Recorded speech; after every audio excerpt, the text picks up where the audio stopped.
नमस्कार दोस्तों, स्वागत है आपका अपने YouTube channel target civil services में। और देखिए, आज है 24 जनवरी और मध्य प्रदेश और नेशनल करंट अफेयर से जितने भी इंपॉर्टेंट करंट अफेयर होंगे तो उन पर डिस्कस करेंगे। तो लेक्चर लास्ट तक ध्यान से देखिएगा। तो देखिए, सबसे पहले डेज के बारे में बता दूं तो आज है 24 जनवरी और 24 जनवरी को मनाया जाता है राष्ट्रीय बालिका दिवस। ठीक है, देखिए राष्ट्रीय बालिका दिवस कब मनाया जाता है तो ये 24 जनवरी को मनाया जाता है। और अंतर्राष्ट्रीय बालिका दिवस कब मनाया जाता है तो ये 11 अक्टूबर को मनाया जाता है। ठीक है, और राष्ट्रीय बालिका दिवस मनाने की शुरुआत कब हुई थी तो ये 2008 से हुई है। ठीक है, और अंतर्राष्ट्रीय बालिका दिवस मनाने की शुरुआत कब हुई थी तो ये 2012 से हुई है। ठीक है, तो दोनों याद रखिएगा। राष्ट्रीय बालिका दिवस मनाने की शुरुआत पहले ही हो चुकी थी, 2008 से हुई है। और अंतर्राष्ट्रीय बालिका दिवस मनाने की शुरुआत कब की गई थी तो ये 2012 में की गई थी। और 24 जनवरी 1966 को इंदिरा गांधी ने महिला प्रधानमंत्री के तौर पर शपथ ली थी, इसलिए 24 जनवरी को भारत में राष्ट्रीय बालिका दिवस के रूप में मनाया जाता है। राष्ट्रीय बालिका दिवस मनाने का मुख्य उद्देश्य देश की बालिकाओं को उनके अधिकारों के प्रति जागरूक करना है। चलिए सबसे पहले रिवीजन कर लेते हैं, फिर स्टार्ट करके हम आज के करंट अफेयर। तो कल के करंट अफेयर में पहला क्वेश्चन था हमारा, हाल में मध्य प्रदेश के किस राष्ट्रीय उद्यान में नामीबिया से लाए गए एक चीते की मौत हो गई है। किस राष्ट्रीय उद्यान में? ये कूनो राष्ट्रीय उद्यान में। तो इसका आंसर हो जाएगा ऑप्शन नंबर डी। ठीक है, कूनो राष्ट्रीय उद्यान में नामीबिया से लाए गए एक चीते की मौत हो गई है। देखिए, मध्य प्रदेश का पहला परमाणु पावर प्लांट किस जिले में स्थापित किया जाएगा तो ये मंडला डिस्ट्रिक्ट में स्थापित किया जाएगा। मंडला जिले के चुटका में स्थापित किया जाएगा। तो इसका आंसर क्या जाएगा? Option number D. ठीक है, मोस्ट इंपोर्टेंट क्वेश्चन है, याद रखिएगा। तो देखिए, अभी हाल ही में केंद्र सरकार के द्वारा हमारे देश के 4 राज्यों में 10 परमाणु पावर प्लांट स्थापित किए जाने की घोषणा की है। कौन कौन से राज्य? एक तो हमारा मध्य प्रदेश, हरियाणा, राजस्थान और कर्नाटका। इन 4 राज्यों में 10 परमाणु पावर प्लांट स्थापित किए जाएंगे, जिसमें से एक हमारे मध्य प्रदेश में भी स्थापित किया जाएगा। कहां पर? मंडला के चुटका में। नेक्स्ट क्वेश्चन है हमारा, मनरेगा योजना के क्रियान्वयन में मध्य प्रदेश को देश में कौन सा स्थान प्राप्त हुआ है तो ये चतुर्थ स्थान प्राप्त हुआ है। ठीक है, चौथा स्थान प्राप्त हुआ है। तो इसका आंसर क्या जाएगा? ऑप्शन नंबर डी, चौथा स्थान। देखिए, बात करें हम यहाँ पर मनरेगा की। ठीक है, तो इसकी फुल फॉर्म क्या होती है? Mahatma Gandhi national rural employment guarantee act 2005। ठीक है, हिंदी में महात्मा गांधी राष्ट्रीय ग्रामीण रोजगार गारंटी अधिनियम। देश का पहला human capital bank Madhya Pradesh के किस जिले में खोला गया है तो ये शाजापुर जिले के सुजालपुर में खोला गया है। ठीक है, शाजापुर जिले के सुजालपुर तहसील में देश का पहला ह्यूमन कैपिटल बैंक खोला गया है। नेक्स्ट क्वेश्चन है हमारा, मछुआ क्रेडिट कार्ड बनाने में मध्य प्रदेश को देश में कौन सा स्थान प्राप्त हुआ है तो ये प्रथम स्थान प्राप्त हुआ है। तो इसका आंसर हो जाएगा ऑप्शन नंबर ए, मछुआ क्रेडिट कार्ड बनाने में हमारे मध्य प्रदेश को पहला स्थान प्राप्त हुआ है। नेक्स्ट क्वेश्चन है हमारा, समीर दाद का संबंध किस खेल से है तो हॉकी से है। तो इसका आंसर हो जाएगा ऑप्शन नंबर बी। ठीक है, समीर दाद का संबंध किस खेल से है तो ये हॉकी से है। मध्य प्रदेश की पहली हाईटेक फ्लोरिकल्चर नर्सरी और एयरोपोनिक्स लैब किस जिले में स्थापित की जाएगी तो ये ग्वालियर डिस्ट्रिक्ट में स्थापित की जाएगी।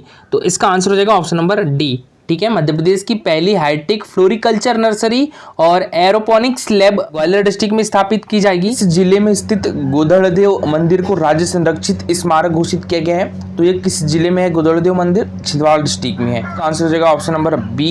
किस जिले में स्थित गोदड़देव मंदिर को राज्य संरक्षित स्मारक घोषित किया गया है? ये छिंदवाड़ा जिले के तहसील चांद के नीलकंठी कला क्षेत्र में स्थित है। ठीक है, इसका निर्माण कब किया गया था? ये 13वीं सदी में इसका निर्माण हुआ था। यह मंदिर किस भगवान को समर्पित है तो यह भगवान शिव को समर्पित है। नेक्स्ट क्वेश्चन है हमारा, देखिए 108 फीट ऊंची भगवान परशुराम की अष्टधातु की प्रतिमा किस जिले में स्थापित की जाएगी तो ये कटनी में स्थापित की जाएगी। तो इसका आंसर हो जाएगा ऑप्शन नंबर बी। ठीक है, 108 फीट ऊंची भगवान परशुराम जी की अष्टधातु प्रतिमा कटनी में स्थापित की जाएगी। परशुराम जी का जन्म कहां पर हुआ था तो इनका जन्म हमारे मध्य प्रदेश के इंदौर जिले के ग्राम मानपुर के जानापाव पर्वत में हुआ था। और कब हुआ था तो ये वैशाख शुक्ल तृतीया को हुआ था। ठीक है, और वैशाख शुक्ल तृतीया को ही भगवान परशुराम जी की जयंती मनाई जाती है। हमारा देश की पहली आर्टिफिशियल कैनो स्लालम एकेडमी किस शहर में स्थापित की जाएगी तो ये ग्वालियर में स्थापित की जाएगी। तो इसका आंसर हो जाएगा ऑप्शन नंबर सी।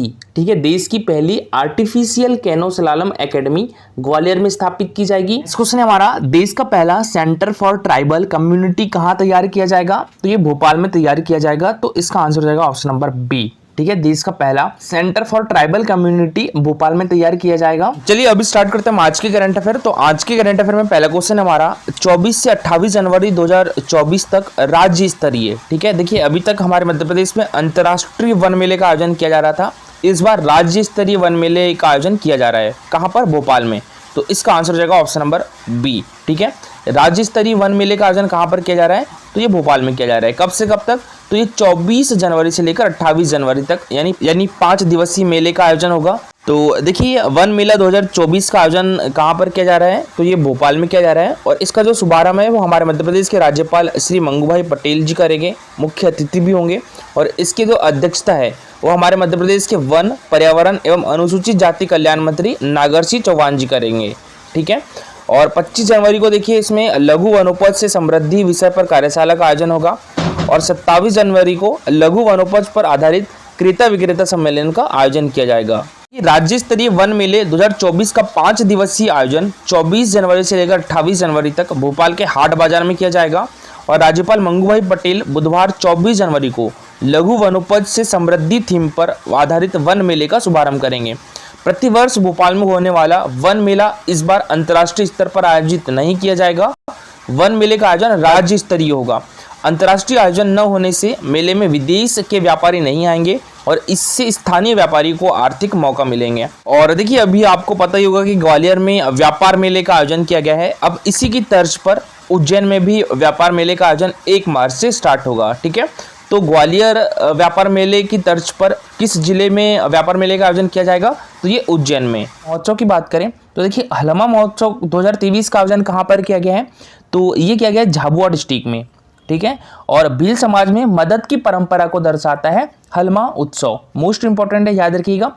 इसका आयोजन कब किया गया? तो ये 26 फरवरी 2023 को किया गया था। ठीक है, हाथीपाव पहाड़ी पर हलमा उत्सव का आयोजन किया गया है। ठीक है, उन्मेष एवं उत्कर्ष सम्मेलन का आयोजन कहाँ पर किया गया है? तो ये भोपाल में किया गया है। मध्य प्रदेश की राजधानी भोपाल में किया गया है। और देखिए जो उन्मेष है ना, ये इसका आयोजन कब किया गया?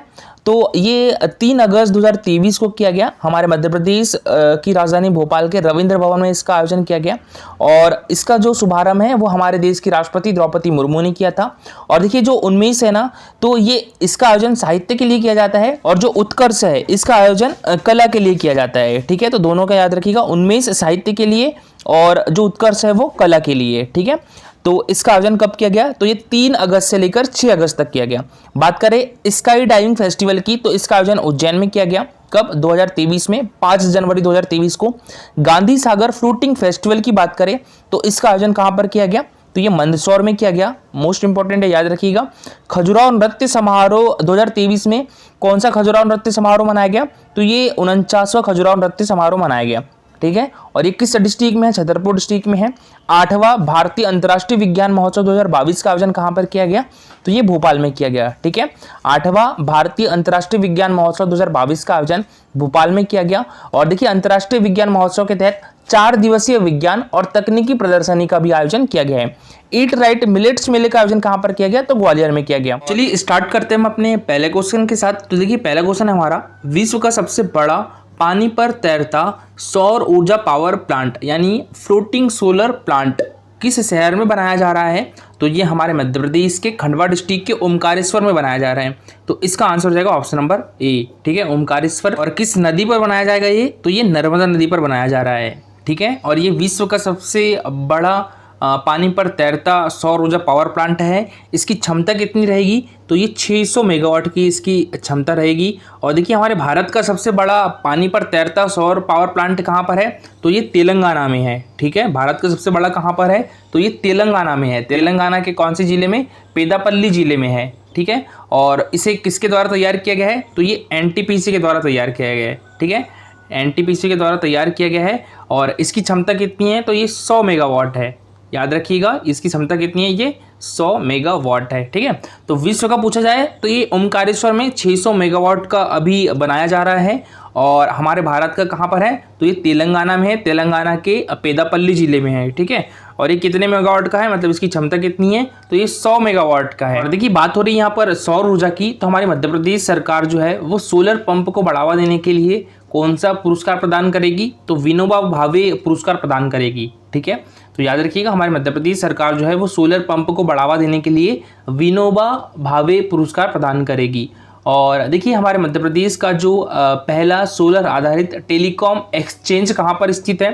तो ये शिवपुरी डिस्ट्रिक्ट में स्थित है। ठीक है, मध्य प्रदेश का जो पहला सोलर आधारित टेलीकॉम एक्सचेंज कहाँ पर स्थित है, तो ये शिवपुरी में स्थित है, ठीक है। और हमारे मध्य प्रदेश का पहला सौर ऊर्जा आधारित गांव कौन सा है, तो ये कस्तूरबा गांव है। आप सभी को पता होगा हमारे मध्य प्रदेश का सौर ऊर्जा आधारित गांव कौन सा है, तो ये कस्तूरबा गांव है। और कस्तूरबा गांव किस डिस्ट्रिक्ट में है, तो ये इंदौर डिस्ट्रिक्ट में है, ठीक है। और देखिए शिवपुरी एरिया वाइज सबसे बड़ा जिला है हमारे मध्य प्रदेश का, और इंदौर जनसंख्या के हिसाब से सबसे बड़ा जिला है हमारे मध्य प्रदेश का। और मध्य प्रदेश का पहला सौर ऊर्जा पार्क किस जिले में स्थापित किया गया है, तो ये राजगढ़ जिले में स्थापित किया गया है। और इसका जो सबसे बड़ा सौर प्लांट है वो रीवा अल्ट्रा सौर ऊर्जा प्लांट है। और ये जो प्लांट है इसकी क्षमता कितनी है, 750 मेगावाट की है, ठीक है। इसकी क्षमता कितनी है, 750 मेगावाट की है। और ये क्वेश्चन एमपीपीएससी में पूछा जा चुका है। और देखिए इसके द्वारा दिल्ली मेट्रो को 24% बिजली प्रदान की जाएगी। और रीवा अल्ट्रा सौर ऊर्जा प्लांट का जो उद्घाटन है कब किया गया था, तो ये 10 जुलाई 2020 को किया गया था। किसके द्वारा, तो ये हमारे देश के प्राइम मिनिस्टर श्री नरेंद्र मोदी ने किया था। और इसे बनाने में कितनी लागत आई है, तो ये 4,500 करोड़ रुपए इसे बनाने में लागत आई है। अच्छा ये कौन है, तो ये है चेतन सिंह सोलंकी, ठीक है। ये चेतन सिंह सोलंकी है, सोलर मैन ऑफ इंडिया के नाम से जाना जाता है इनको, सोलर गांधी के रूप में भी जाना जाता है इनको। ये हमारे मध्य प्रदेश में सोलर एनर्जी के ब्रांड एम्बेसडर भी है, ठीक है। तो हमारे मध्य प्रदेश में सोलर एनर्जी के ब्रांड एम्बेसडर कौन है, तो यह है चेतन सिंह सोलंकी। देखिए बात करें यहाँ पर नीमच डिस्ट्रिक्ट की, तो देखिए जो वेल्सपन सौर परियोजना है इसका संबंध किस डिस्ट्रिक्ट से है, तो ये नीमच डिस्ट्रिक्ट से है, ठीक है। जो वेल्सपन सौर परियोजना है इसका संबंध हमारे मध्य प्रदेश के नीमच डिस्ट्रिक्ट से है। और नीमच में भी कहाँ पर स्थापित की गई है ये वेल्सपन सौर परियोजना, तो ये भगवानपुरा में। और इसकी क्षमता कितनी है, तो ये 151 मेगावाट है, ठीक है। तो ये भी याद रखिएगा। और देश की पहली सोलर सिटी के रूप में किसे विकसित किया गया है, तो ये सांची को विकसित किया गया है। कि पहली सोलर सिटी कौन सी बनी है, तो ये सांची बनी है। और सांची हमारे मध्य प्रदेश के रायसेन डिस्ट्रिक्ट में है। ये आगर सोलर प्लांट के बारे में भी याद रखिएगा। जो आगर सोलर प्लांट है तो ये प्रस्तावित है, यहाँ पर कितने मेगावाट की सौर परियोजना प्रस्तावित है, तो ये 550 मेगावाट की सौर परियोजना प्रस्तावित है, ठीक है। शाजापुर का नाम भी याद रखिएगा। शाजापुर सोलर प्लांट जो है यहाँ पर कितने मेगावाट की सौर परियोजना प्रस्तावित है, तो 450 मेगावाट की, ठीक है। आगर सोलर प्लांट में 550 की, और शाजापुर सोलर प्लांट है यहाँ पर 450 मेगावाट की सोलर प्लांट प्रस्तावित है। और देखिए भी हाल ही में कौन सा राज्य जंगल की आग को आपदा मानने वाला देश का पहला राज्य बन गया है, तो ये हमारा मध्य प्रदेश, ठीक है। मध्य प्रदेश जो है वो जंगल की आग को आपदा मानने वाला देश का पहला राज्य बन गया है। तो देखिए मध्य प्रदेश भारत का पहला राज्य बन गया है जिसने जंगल में लगने वाली आग को अब आपदा मानते हुए इसके नियंत्रण के लिए नेशनल प्रोग्राम यानी ऑन फॉरेस्ट फायर मैनेजमेंट की प्रदेश में लागू करने की तैयारी शुरू कर दी है। मध्य प्रदेश ने सबसे पहले 4 जिलों कौन कौन से, बैतूल, छिंदवाड़ा, रायसेन और खंडवा में national programme on forest fire management के तहत आग रोकने के लिए 4 स्तरीय रणनीति और डेडिकेटेड फायर कंट्रोल सिस्टम और रेस्क्यू टीम बनाने का प्रस्ताव भेजा है। और देखिए कल का हमारा क्वेश्चन था भारतीय लोकसभा के प्रथम अध्यक्ष कौन थे, तो ये श्री गणेश वासुदेव मावलकर जी थे। और ये एमपीपीएससी 2022 में क्वेश्चन पूछा भी गया था, ठीक है। तो भारतीय लोकसभा के प्रथम अध्यक्ष कौन थे, श्री गणेश वासुदेव मावलकर जी थे। और देखिए आज के लिए आपका क्वेश्चन है ये करंट अफेयर से रिलेटेड है। वर्ष 2022 की राज्यों की स्टार्टअप रैंकिंग में मध्य प्रदेश को किस श्रेणी में सम्मानित किया गया है, best performer, top performer, leaders या एस्पायरिंग लीडर्स। तो इसका आंसर कमेंट बॉक्स में लिखिएगा, ये भी मोस्ट इंपॉर्टेंट क्वेश्चन है। और देखिए ये है हमारा Telegram channel target civil Services. तो इस पर आज से देखिए डेली क्विजेस होंगे 20 नंबर के, ठीक है। और ये क्विजेस जो होंगे अब इस टाइप से जिसमें रैंकिंग बनती है उस टाइप से क्विज होंगे 20 नंबर के। तो आप सभी लोग टेलीग्राम चैनल ज्वाइन कर सकते हो। टेलीग्राम चैनल की लिंक आपको हमारे वीडियो के डिस्क्रिप्शन बॉक्स में मिल जाएगी। लेक्चर अच्छा लगा हो तो लाइक और शेयर जरूर करिएगा। अगर आप इस चैनल पर नए हो तो सब्सक्राइब भी कर लीजिए। Thank you so much for watching this video.